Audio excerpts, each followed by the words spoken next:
అభ్యర్థించినటువంటి ఐతిగని శ్రీనివాస్ గౌడ్ అన్న మాట్లాడుతున్నా కోరుతా ఉన్నాం. జై భీమ్. మిత్రులారా, ఈరోజు రాష్ట్రంలో జరిగినటువంటి అతి విషాదకరమైనటువంటి సంఘటన నాగర్ కర్నూలు జిల్లాలో జరిగింది.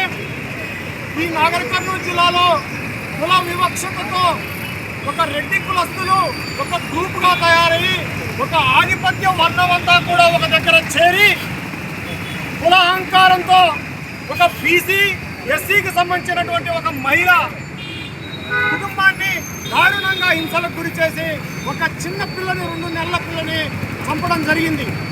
ఈ హత్యకు సంబంధించి ఇప్పటి వరకు ఎఫ్ఐఆర్లు నమోదు కాకపోగా ఎఫ్ఐఆర్లు బలవంతంగా బీసీ ఎస్సీ ఎస్టీ మైనారిటీలు బలవంతం చేస్తే ఎఫ్ఐఆర్లు తయారైనాయి తప్ప ఇప్పటి వరకు కూడా అరెస్టు చేసిన దాఖలాలు లేవు. కాబట్టి బీఎస్పీ పార్టీ తరఫు నుంచి మీ కోరుకునేది ఏంటంటే, మీ డిమాండ్ చేస్తున్నది ఏంటంటే, అతి త్వరలో వెంటనే రేవంత్ రెడ్డి గారు స్పందించి అందరూ నాయకులు స్పందించి వెంటనే వారిని అరెస్ట్ చేయాల్సిన అవసరం ఉంది. దీంతో పాటుగా గ్రామాల్లో ఉండేటువంటి బీసీ ఎస్సీ ఎస్టీ మైనార్టీలకు కూడా ఈ యొక్క సందర్భంలో ఒక విన్నపం చేయదలుచుకున్నాము.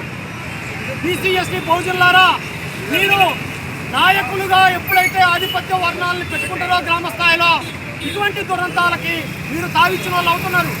ఎందుకంటే గ్రామ స్థాయిలో నాయకులు బీసీ ఎస్సీ ఎస్టీలుగా వాళ్ళని ముందుకు తీసుకపోతే ఇటువంటి దురంతరాలు జరగవు. కానీ ప్రతి గ్రామంలో ఒక ఆధిపత్య కులానికి సంబంధించిన నాయకుడిని అన్ని పార్టీల్లో మీరు ఎన్నుకోవడం వల్ల ఈరోజు గ్రామ స్థాయి నుంచి రాష్ట్ర స్థాయి వరకు బహుజనులపై దాడులు జరుగుతున్నవి. ప్రశ్నించేటువంటి వాళ్ళు లేకుండా పోతున్నారు. కాబట్టి బీసీ ఎస్సీ ఎస్టీ మైనారిటీలు ఇప్పటికైనా కానీ కళ్ళు తెరిచి బీసీ నాయకుల్ని ఎస్సీ నాయకుల్ని నాయకులుగా ముందుకు తీసుకోవాల్సిందని కోరుకుంటూ జై భీమ్.